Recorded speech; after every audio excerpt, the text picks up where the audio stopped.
Hi guys, looks like we've finally got a little bit of sun here in Cairns. It's been pretty miserable the last few days.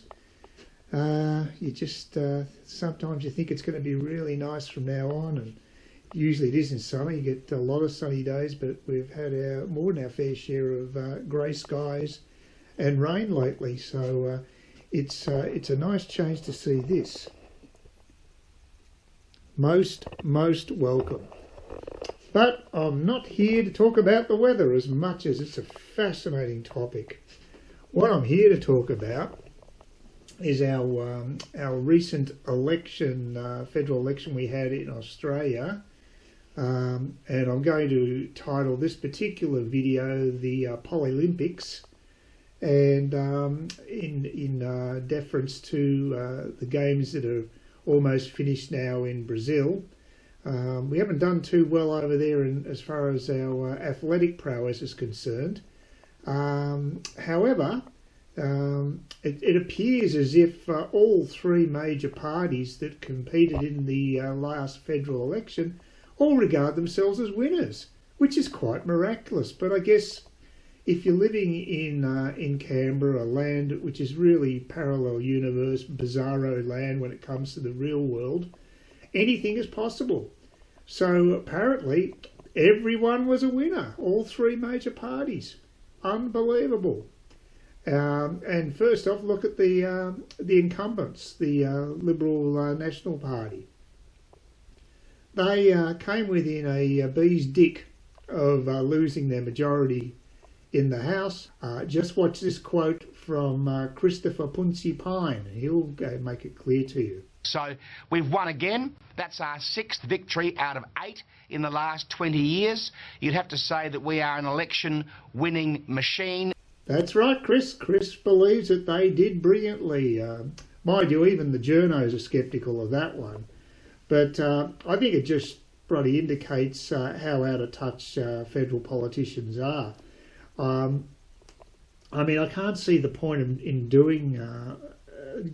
make this level of hubris. I mean, it's just absurd. And who's going to believe that the federal government did well in the election? They had a whopping majority prior to calling the election. Turnbull just doesn't seem to have any political acumen whatsoever. He just doesn't have his finger on the pulse. He's the antithesis of, say, a Bob Hawke, who really knew what the common man wanted. I just think that Turnbull hasn't got a clue. And it's ironic because he is actually apparently from relatively humble beginnings, and he's done well. Primarily, I think it was through the Oz email service he set up. He made a squeal through that, but he would have done well as a lawyer as well. And of course, now he's in like a $50 million mansion in Piper Point. So, you know, I guess it's easy to lose touch when you got that much around you. And, you know, I do wonder about the people that he shares political beds with. You know, the Scott Morrisons of the world aren't. Looked like he was a rising star at one stage, but boy, his trajectory's going down as he connects himself with Malcolm Turnbull, who I think is shaping up as being one of the greatest duds in the leadership stakes in Australia. And I mean, he's had plenty of competition too. I mean, the likes of Kay Rudd, absolute mad dog Rudd, and Gillard. I mean, you know, the Gillard who would never break promises.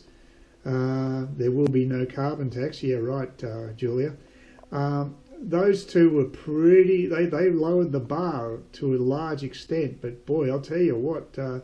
I reckon Mal is getting close to that territory, mainly because there's just inertia with him. He will not make a decision. The man just sits on his hands continually.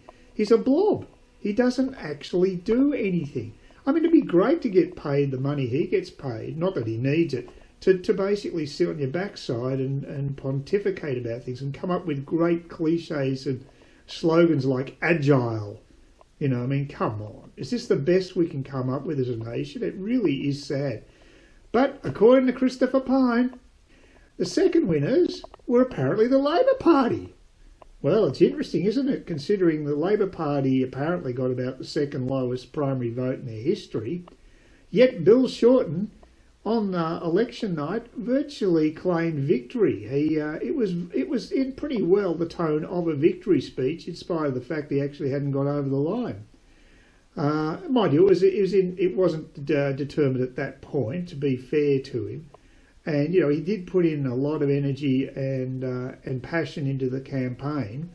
I think his policies are absolute crap in the main, but certainly as far as the image he portrays as being a motivated leader, far in excess of Malcolm Turnbull. I mean, I've heard that apparently Malcolm knocked off at midday to have a siesta. He just didn't have his heart in campaigning at any stage. Actually, should have shared that with Julia Gillard, who wasn't very keen to engage with the public as well. They both got that similarity, and that's a bit of a worry these days. And you couldn't accuse Shorten of that. I mean, he got out there and got down and dirty. I'll give you that. But I think he did as much with what he had as he possibly could. So I suppose that's something to commend him there. But regarding himself as a winner, I'm sorry, Bill, you weren't a winner. Like I said, the primary vote was crap, and the winners really were the other parties.